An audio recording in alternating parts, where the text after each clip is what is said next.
guys. Thanks so much for staying for my speech and not leaving. I know it's been a while.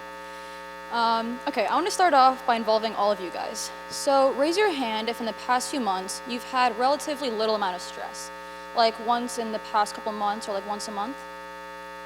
Okay, now raise your hand if you've had a moderate amount of stress, like once a week or like once or twice a week.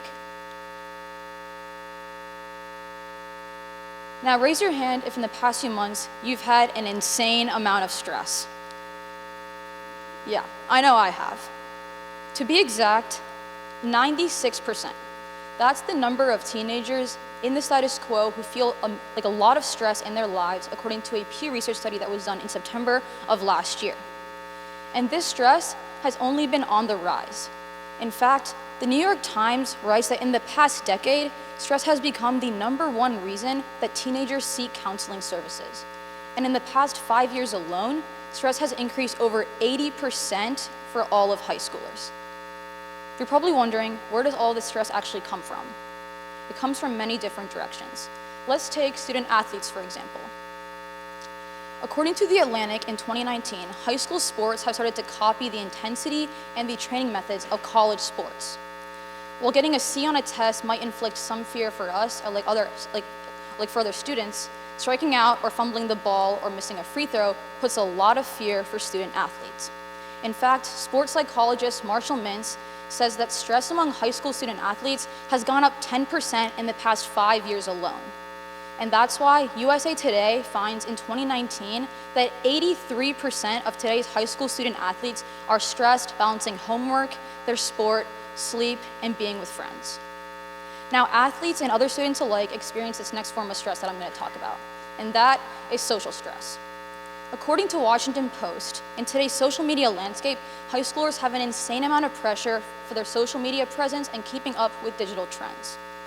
In fact, research indicates that social media is one of the largest drivers of stress. Keith Hampton from Rutgers puts it perfectly when he says that high schoolers feel pressure to avoid the fear of missing out in activities that others share, but then also feel more anxious when they see the successful images that other people post. Another huge area of stress is from more technology. In fact, technology is only increasing in our world of education. I know, speaking for myself, I check PowerSchool 2, 3, 4, maybe 5 times a day, even when I know it's unhealthy. In fact, in Illinois, Glenbrook High Schools did a study where they limited high schoolers' access to their online grades, and the results were pretty interesting. Because for every student who said that the gradebook itself caused anxiety, there were even more who said that losing regular access caused them even more stress. Now, one area of stress that's pretty alarming is from sleep deprivation. The CDC finds in 2015 that 73% of high schoolers are not getting enough sleep. William Dennett from Stanford University says that sending kids to school at 7 a.m. is the equivalent of sending an adult to work at 4 in the morning. And the impact of this is very, very bad, because what we see is huge memory lapses, behavioral issues, mood swings, and a huge decline in performance as well. Now, the last form of stress that I'm going to talk about is one that's not much discussed, and that is high schoolers' fear of failure and fear of the future. But it's actually an extreme stress of 88% of high schoolers that were polled by the Washington Post just last year. Davidson from Columbia says that 65% of people currently in high school will be in jobs that haven't even been invented yet. And while that seems exciting, it's also pretty terrifying. That's why kids feel the need to tack on more and more AP classes, join more clubs, and play more sports, just adding more stress to our already stressful lives. So I spent a lot of time talking about what the stressors are that are affecting today's high school students. But let's talk about what we can do as high schoolers ourselves, parents, and friends to actually help some of it. Maya Guaz from New York University says that is the $1 million question. Psychologists based in Maryland recommend parents to help their kids find the perfect balance and encourage them as much as possible. The Atlantic says in 2019 that the best solution is the hardest to execute, that students themselves need to learn to strike that equilibrium between stress and relaxation, especially when stress seems like the much more dominant force. Now, I want to spend some time to actually change all of your guys' whole thinking about stress in general, and this is really what I want you guys to take home today. When you guys think of stress and these kind of situations, we might think of our heart pounding, our breathing getting faster, breaking out into a sweat, right? As humans, we view this as us being anxious, stressed, or like not being able to like cope with our situation. But what if we change that completely?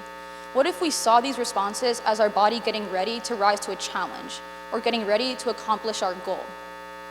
That's exactly what they did at Harvard University last year for a social stress test. What they did was told half the people to view their stress response as helpful. And the results were really interesting. They told them to view their heart pounding as their body getting ready, to view their fast breathing as getting more oxygen to their brain.